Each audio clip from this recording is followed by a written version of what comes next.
اور کل جمع پونجی بس 3 درہم۔ حالات سے مقابلہ کرنے کی ٹھانی اور جا کر بازار سے ان 3 درہم کا اون خرید لائی۔ ان میں سے پھر دوبارہ 3 درہم کی اون لے لی اور 2 درہم کا بچوں کے لیے اناج، کھانا دانا، راشن وغیرہ لے لیا۔ اسی طرح کچھ دن گزرتے گئے۔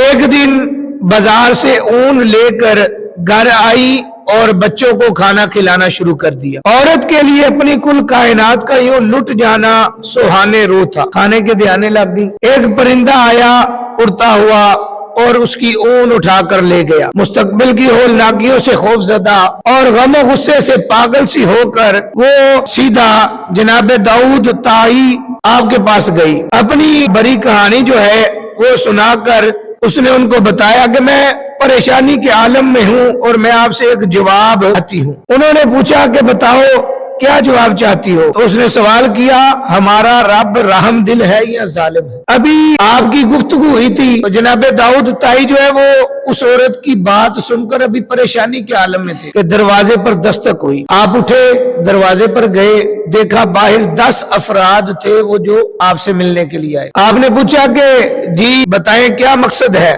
تو انہوں نے کہا کہ ہم سفر پر تھے، ہمارے ساتھ چند دوست تھے، مسافر تھے ہم، کہ اچانک ہماری کشتی میں سوراخ ہوا اور کشتی کے اندر پانی جو ہے وہ بھرنا شروع ہو گیا۔ ہم پریشان ہو گئے۔ ہم نے اللہ تعالیٰ کی بارگاہ میں دعا کی کہ اے مالک ہمیں اس مصیبت سے نجات دلا تو ہم تیری راہ میں صدقہ کریں۔ تو ہماری ابھی یہ ارادہ کیا کہ ایک پرندہ اڑتا ہوا آیا، اس کی چونچ میں اون تھی، وہ اون کا گولا اس نے لا کر کشتی میں پھینکا، وہ اون کا گولا ہم نے اس سوراخ میں رکھ کر اس سوراخ کو بند کیا اور اس کشتی میں سے پانی نکالنا شروع کیا، تو ہماری کشتی بھی بچ گئی اور ہم بھی بچ گئے۔ ہم نے ارادہ کیا کہ ہم اس کنارے لگ کے اس آبادی میں جو کوئی بھی معتبر شخص ہے ہم اسے ملتے ہیں تاکہ ان سے مشورہ کر کے ہم نے جو ارادہ کیا تھا وہ اپنی رقم جو ہے وہ اللہ کی راہ میں صدقہ کر سکتے۔ تو وہ کہتے ہیں کہ ہم علاقے میں پہنچے تو ہم نے لوگوں سے پوچھا کہ یہاں پر کوئی ایسا معتبر شخص جس سے ہم مل سکیں،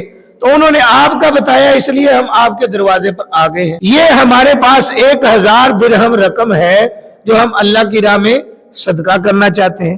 آپ چونکہ علاقہ کے معتبر ہیں تو اس لیے ہم آپ کو دیتے ہیں، آپ جس کو چاہے آگے دے دیں۔ داؤد طائی رحمت اللہ علیہ 10,000 درہم، یعنی وہ ایک بندے نے 1000 درہم دینا تھا، 10 بندوں نے 10,000 درہم دیا۔ وہ 10,000 درہم لے کر سیدھا اندر اس عورت کے پاس گئے، سارے پیسے اسے دیتے ہوئے کہا اب میں تم سے سوال کرتا ہوں کہ تو بتا تیرا رب رحم دل ہے یا ظالم؟ اب وہی خاتون حیران ہے کہ میرے گھر سے پرندہ اون اٹھا کر لے گیا تو میں داؤد طائی رحمت اللہ تعالی علیہ کے پاس سوال کرنے آئی کہ ہمارا رب رحم دل ہے یا ظالم ہے؟ تو اللہ کی قدرت ہے، اللہ کا نظام ہے، وہ جسے چاہے جیسے چاہے عطا کرتا ہے۔ 3 درہم کی اون تھی، کشتی میں پھنسے ہوئے مسافروں نے اللہ کی بارگاہ میں حاجت کی، اللہ تعالیٰ نے پرندہ کے ذریعے ان کی جان بھی محفوظ فرمائی اور ان کی رقم کے ذریعے اس عورت کی بھی مدد فرمائی تاکہ اس کے یتیم بچوں کی کفالت ہو۔ ظاہر طور پر ہم دیکھتے ہیں کہ نقصان نظر آتا ہے، لیکن اس نقصان کے پیچھے اللہ کی کیا حکمت ہے وہ ہم نہیں دیکھتے۔ پتہ تب چلتا ہے جب اللہ تبارک و تعالی غیبی ذرائع سے اپنی رحمت کے ساتھ مدد فرماتا ہے۔ وہ مدد جب ملتی ہے تو پھر انسان یہ سمجھتا ہے کہ یہ میرا کمال، لیکن یہ اس کا کمال نہیں ہوتا، کمال تو سارا اللہ کا ہے، اس فضل کا ہے، اللہ کے فضل کا۔ حضرات جی گرامی، بندے کی سوچ اپنی جگہ پر ہے لیکن مالک ہمیشہ اسے وہی عطا کرتا ہے جو اللہ کی رضا ہو۔ تو پھر کیوں نہ ہم اپنے آپ کو اللہ کی رضا پر راضی رکھیں؟ جب ہم اللہ کی رضا پر راضی رہیں گے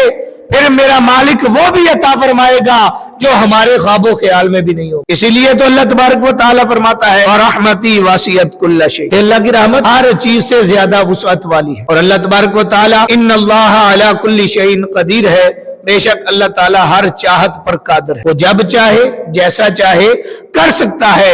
اسی لیے اللہ تبارک و تعالیٰ قرآن پاک میں ارشاد فرماتا ہے انما امرہ اذا اراد شیئا ان یقول لہ کن فیکون، جب وہ کسی چیز کو بنانے کا ارادہ کرتا ہے تو کہتا ہے ہو جا، پس وہ ہو جا، تو اس کی بارگاہ میں تو کوئی دیر نہیں ہے۔ ہمیں چاہیے کہ اللہ تبارک و تعالیٰ نے یہ ماہ مبارک ہمیں عطا فرمایا، یہ ایام ہمیں عطا فرمائے، تو ایک ایک لمحہ اللہ تعالیٰ کی شکر گزاری میں گزارا جائے، ایک لمحہ بھی اللہ کے ذکر سے غفلت میں نہ گزارا جائے، بلکہ اللہ کی رحمت سے مایوس نہیں ہونا چاہیے، ہر وقت اللہ کی رحمت کی امید رکھنی چاہیے۔ میرے بھائیوں، وہ خالق ہے، وہ مالک ہے، وہ رازق ہے، وہ پتھر میں رزق دے سکتا ہے، تو جو انسان محنت کرنے والا ہے اس کو رزق کیوں نہیں دے؟ اللہ فرماتا ہے ان اللہ یرزق من یشاء بغیر حساب، اللہ تعالیٰ جسے چاہتا ہے بغیر حساب رزق عطا، تو رزق کے دروازے اللہ کی طرف کھلتے ہیں، مالک ہے، وہ جسے چاہے جتنا چاہے نواز دے،